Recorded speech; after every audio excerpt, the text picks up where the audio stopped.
I'm muted. So there is this meme template that's oftentimes used. Basically, I'm sure people have seen it. It's sort of like a couple sitting in bed and Jesus next to them, and the title is "The Myth of Consensual Relationship." And it's like the woman says, "I consent," the man says, "I consent," and Jesus says, "I don't."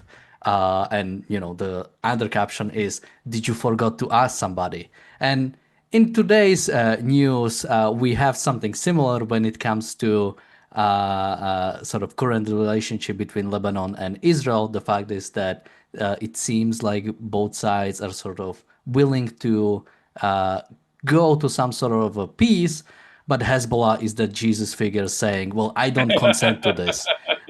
So welcome to the Daily Objective. This was a really roundabout way of introducing the topic. And this is basically what's happening. It looks like now, I don't know how much we can trust the Lebanese government that one, I think, still has Hezbollah as part of its government, or the sort of the civil branch of Hezbollah, and of course has tolerated the Hezbollah in the south of the Litani River, basically full control in the south. And yeah, full control in the south, and yeah, has tolerated it for, I mean, depending on how long you go, 20 or over 20 years, since I mean, the founding of Hezbollah goes back to 82. So yeah, this was tolerated. Now that Hezbollah is not completely gone, but is definitely is, I think, decimated would be a pretty appropriate word, since yeah, most of its power is gone, and now Lebanon seems to be saying that they are in favor of completely disarming Hezbollah, which Hezbollah surprisingly is not in favor of. James will cover this today in a bit few more details, but what are your opening thoughts? Well, Hezbollah has dominated the politics of Lebanon, has held this country of Lebanon hostage, in effect, to its own terrorist, kill the Jews mentality, to its own obedience to the Islamic Republic of Iran. And Lebanon has been a proxy state, in effect, for a proxy group for Iran. And they've been held hostage, in effect, by a terrorist group, the entire nation of Lebanon. Thanks to, as you point out, thanks to the fact that Israel has pretty much eliminated the leadership, got them back on their heels, but they're still present. But they're militarily, they've been taken down. And they were taken down because they attacked Israel in solidarity with Hamas over October 7th. Well, this is the perfect opportunity, hopefully, for Lebanon to get rid of the terrorists who have held a gun to the head of the government there. Now I'm trying to do this as nicely as possible because, as you say, I don't trust everyone, even in the non-Hezbollah government of Lebanon, and what their sympathies are. But if you're been involved with a war with your neighbor, it is perfectly reasonable for the government to say, no, we're going to be in charge of all the weapons. We're going to control all the weapons in the country. The very fact that there's an armed terrorist group there that's been operating there for decades tells you that the government is really only a puppet thing, in effect, for Hezbollah, and basically taking orders. That the tables have turned, hopefully, and hopefully the Lebanese government can enforce this and keep Hezbollah disarmed and keep Hezbollah out of the south altogether. That is going to be a real test for the new Lebanese government. But otherwise, they say you're capitulating. Hezbollah, of course, says you're capitulating to Israeli aggression. No, no, no. It was Hezbollah that was aggressing. I mean, I was myself in favor of a preemptive strike that should have happened in Lebanon before they attacked, but they attacked, and they're the ones keeping Lebanon at war. So it's a perfectly reasonable thing for a government there to say, get the hell out. We want to control the weapons. Stay out of the South. You've been causing us misery because our neighboring government, in a reasonable self-defensive action, has been bombing us and taking out, making life in Lebanon impossible. If the Lebanese people want a peaceful existence, then they need to get rid of Hezbollah. They need to be disarmed. They need to be removed from the south. Those are at a minimum. But Lebanon cannot continue to be held hostage by Hezbollah. Hezbollah is insisting that the government remain of their hostage and insisting that the government of Lebanon continue to live in a permanent state of war with Israel. Now, Bonnie in the chat is asking, is that realistic, expecting Hezbollah to submit weapons? And now there is a maybe. I mean, depends. Well, let's just go sort of like more broadly and sort of not talk about Hezbollah and Lebanon, and then we can sort of return. I think we have sort of few examples of this in the past. I mean, even within Israel itself, right? You had organizations like Lehi and Irgun that were sort of paramilitary wings of the sort of pre-existing Israel fighting in some cases the Arab forces on the ground, and in some cases the British forces that were stopping the import or sort of stopping the incoming Jewish population, or sort of like fully stopping basically any Jews to come into region. And those were to some extent, I don't know fully, but to some extent a bit pressured, and to some extent sort of like peacefully integrated into IDF. So became part of the sort of the paramilitary groups became part of the actual army. Now, you could also bring up an example from Ukraine. I believe the Azov battalion was originally basically also a paramilitary organization that had really bad sort of right-wing extremist views, but were fighting the Russian forces. That was the sort of goal. And with the sort of groups in Israel, it was like fighting sort of the enemies of Israel, sometimes improperly, but we're still fighting them. So both of those were basically submitted into their respective armies and were in that way controlled.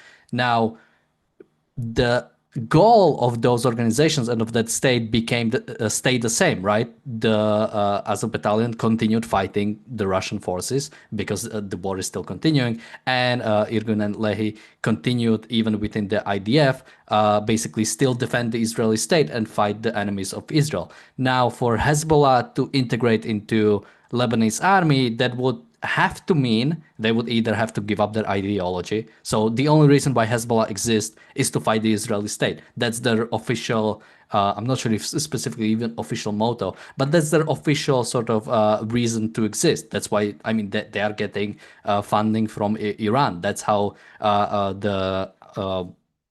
think originally Ruhollah Khomeini was like technically like the leader of Hezbollah, or was the supreme authority, well, behind Allah, of course, but was the supreme authority above the, I think do they call them secretary generals or whatever at Hezbollah, military leader of Hezbollah.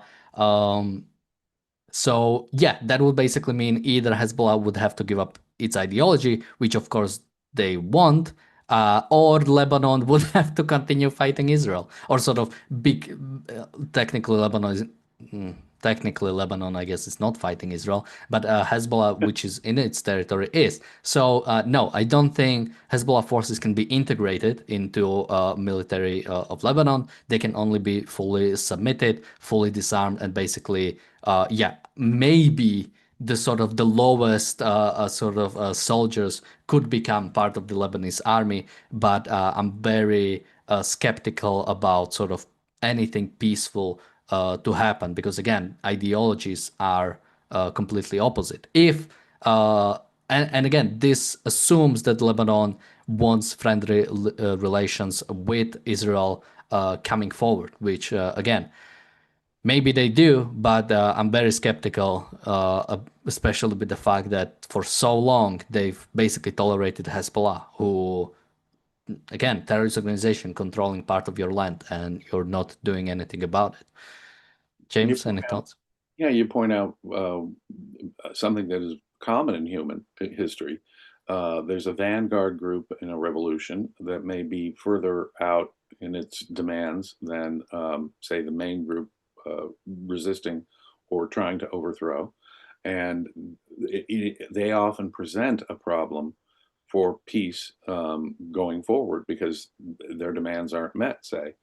And this is ideology-free, neutral-free, whoever is on the right side or the wrong side, they often face the vanguard forces of their revolution that help them get the revolution going, but which are are not going to be happy with a good result, such as let's get rid of Hezbollah altogether in Lebanon.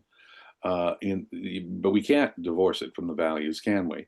So in this case, we have to say that this is, say, not like the anti-federalists after the American Revolution, still agitating for individual liberty. No, this is Hezbollah. They're a radical group still agitating for the destruction of Israel. And what they do is, as I say, they've held in effect Lebanon hostage to that policy. Now, what this is, as I say, a test because, as you point out, they've been perfectly happy to let Hezbollah, in effect, do their thing in Lebanon without restriction. Is that the will of the majority of the population in Lebanon? Or do they recognize that Hezbollah is what is preventing them from having peace and security and developing, a nation that might have some chance at prosperity, peace with the West, international trade, some kind of decent life for their people? Hezbollah being there and Hezbollah being armed there is inconsistent with that. I agree with you. I am not sanguine about integrating Hezbollah forces into the Lebanese military. But look, they weren't truly integrated. Hezbollah was sort of acting as an independent sub-government, if you will, of Lebanon for a good time. So the question is, what do the majority of Lebanese, and that's what unfortunately, that's the practical question that comes down to. Do they want to continue living in this perpetual state of misery? I mean, it looked from all indicators, the folks in Gaza are, willing to live in a state of misery, use that misery against Israel for the perpetual war against Israel. I'm not sure that Lebanon wants to be like the people of Gaza in a perpetual state of war with Israel, but that's their choice. Get rid of Hezbollah, disarm Hezbollah, get Hezbollah out of any position where they can threaten Israel. But of course, Hezbollah is demanding that that's exactly what they do. This could signal a civil war within Lebanon. I think Hezbollah has been taken down.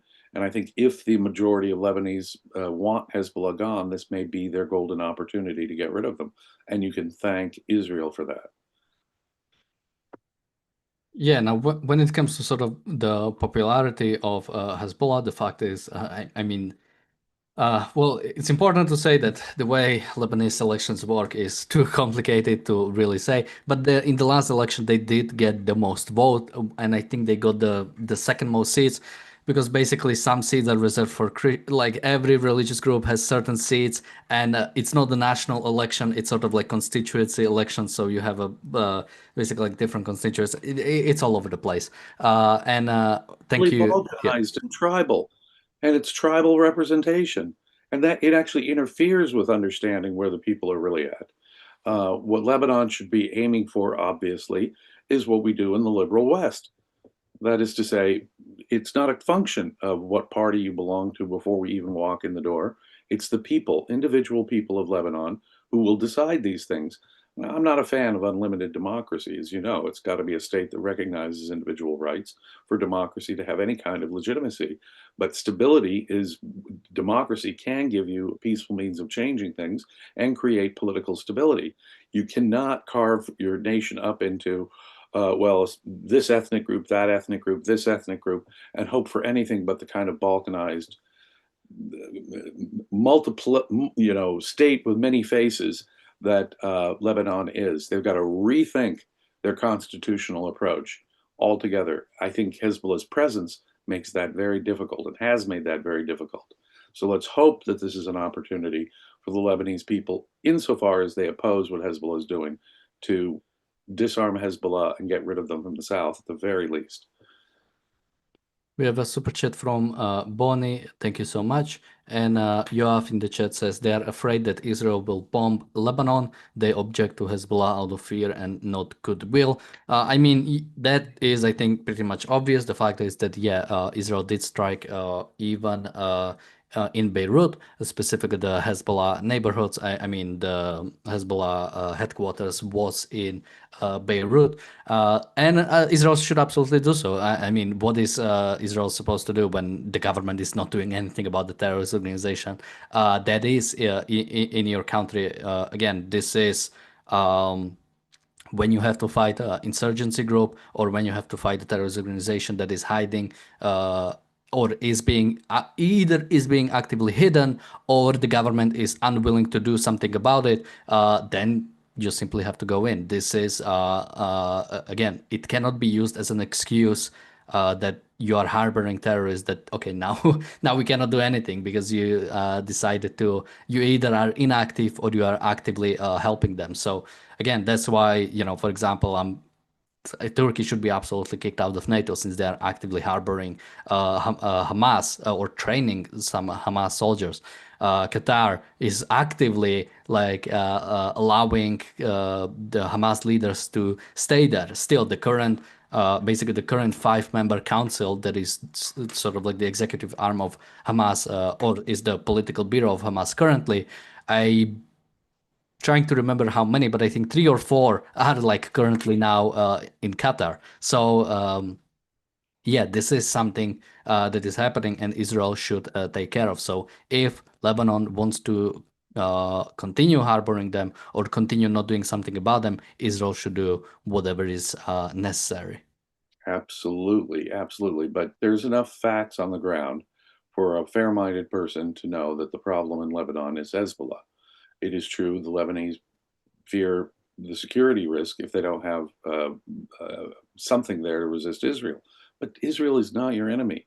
If Israel doesn't want the complication of having to invade or occupy Lebanon or major parts of Lebanon, Israel really does not want to do that. And I think we have enough empirical evidence on the ground, if you will, to for the ordinary Lebanese person to see that. But of course, you was right. The perception is we'll be at the mercy of Israel. They will not be at the mercy of Israel. Israel has no interest in any kind of long-term takeover of Lebanon. They haven't demonstrated that, that's for sure. And they'd be perfectly at peace if they got rid of Hezbollah with Israel. But that's the world in which we live, in which people are looking at these things through ideologically colored glasses that says Israel is bad all the time. And that, unfortunately, is the normal Muslim mindset in the Middle East. That is obviously not the case. Israel, for whatever we think of it one way or another, Israel is seeking peace with as many of its Arab Muslim neighbors as possible. And that's really that's the reality. The reality is Israel allowed Hezbollah to operate south of the river for how long without doing anything about it? Really, without doing anything about it? Israel is not the aggressive threat here, people of Lebanon. You ought to have plenty of evidence in recent years to tell you that that's the case. Your real threat, the real thing that's keeping you at war and in misery, is having Hezbollah be an independent part, in effect, of your government.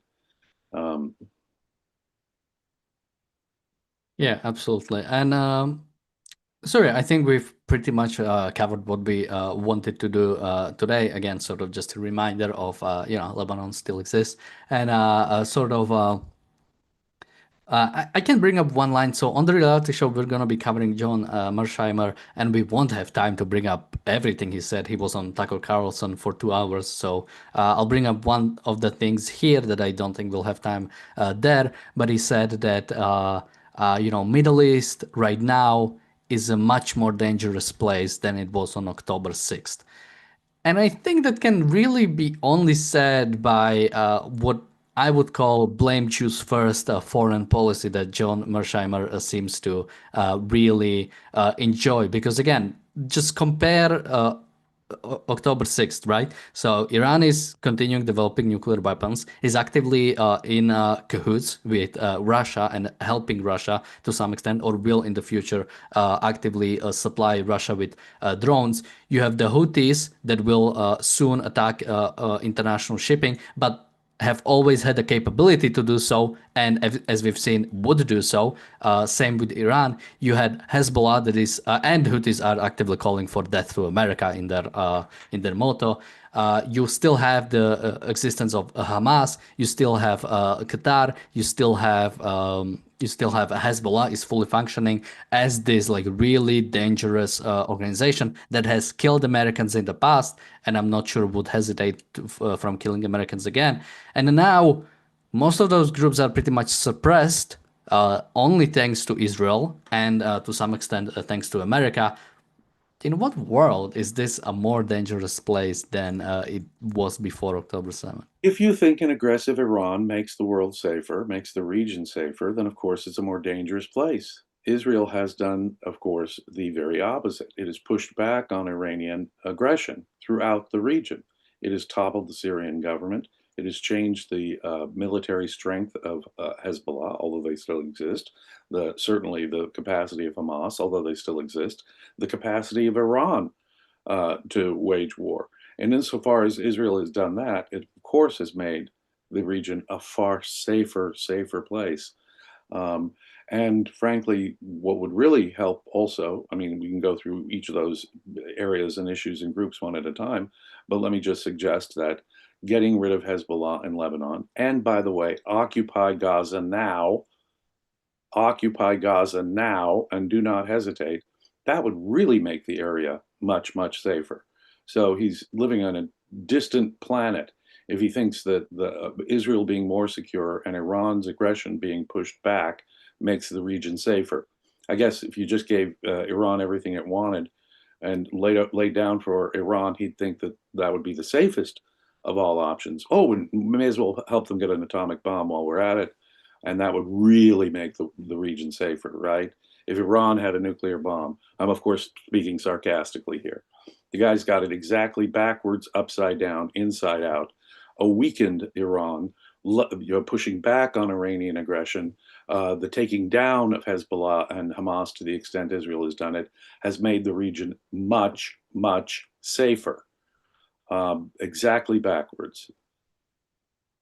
Yeah, absolutely. And to just bring sort of a last update on the uh, possible occupation in Gaza, it looks like the chief of staff for the IDF has said that he will pretty much follow whatever the government policy is, which shouldn't be something that is like in contention really. But it's still nice to hear because there was some and I believe there is still some tensions between the prime minister and the sort of IDF command. But it looks like this will happen. Now the sort of official meeting will happen tomorrow. So maybe we'll cover it on tomorrow's show if we have some indication if it is actually happening. But it's most likely it could be that during the shows or after is when we actually get something more. So we'll see about that. But yeah, I mean, James, what do you make of maybe finally some occupation in Gaza? I don't think, yeah, I think this came out yesterday, so I don't think I had you to cover A that. long overdue goal, frankly. I mean, as a matter of whatever you think should be the ultimate end state, the intermediate state has to be a complete Israeli occupation of Gaza. Anything less poses a threat to Israel. Anything less makes the whole problem continue. And so we're just now coming to the point because Hamas won't negotiate in good faith. They've still got hostages, whatever. No, this should have happened. This should have been the goal of thorough occupation of Gaza from the outset. So, just as a placeholding device, Hamas cannot continue to exist. Hamas cannot continue to exist, and the only way to achieve that is the true occupation of Gaza, at least in the near term, whatever your perspective on this is. Whatever your perspective on this is. So, the very fact that we're just now saying, okay, well, after the 16th time negotiations have failed with Hamas, we just really need to just occupy Gaza, especially since Gaza is starving the Hamas is starving the Palestinian people. Given the knife that Hamas has at the throat, even if you want to look at Palestinians there, insofar as they are honest, innocent, victims of war, which I doubt. But insofar as you think that the poor Palestinian population in Gaza is innocent, then the only way to look at it is Hamas has got a knife at the throat of that population, insofar as that's true, and we need to eliminate Hamas. They're starving their own people. That's their policy. They're immiserating their own people. They're killing their own people for PR so that they can blame it on Israel. And that has been allowed to fester and continue only because Israel hasn't done the right thing, made it safe for occupation with enough aerial bombardment, and then fully occupying Gaza. That's the only option, it seems to me, at this point, and one long overdue. Absolutely, and we'll continue covering that, and we'll also continue covering this on the reality show. We'll cover the John Mersheimer's appearance on Tucker Carlson, so make sure to watch that in just a few minutes or so. Thank you, James, for joining me today. Thank you, everybody, for watching, and bye-bye. Be safe.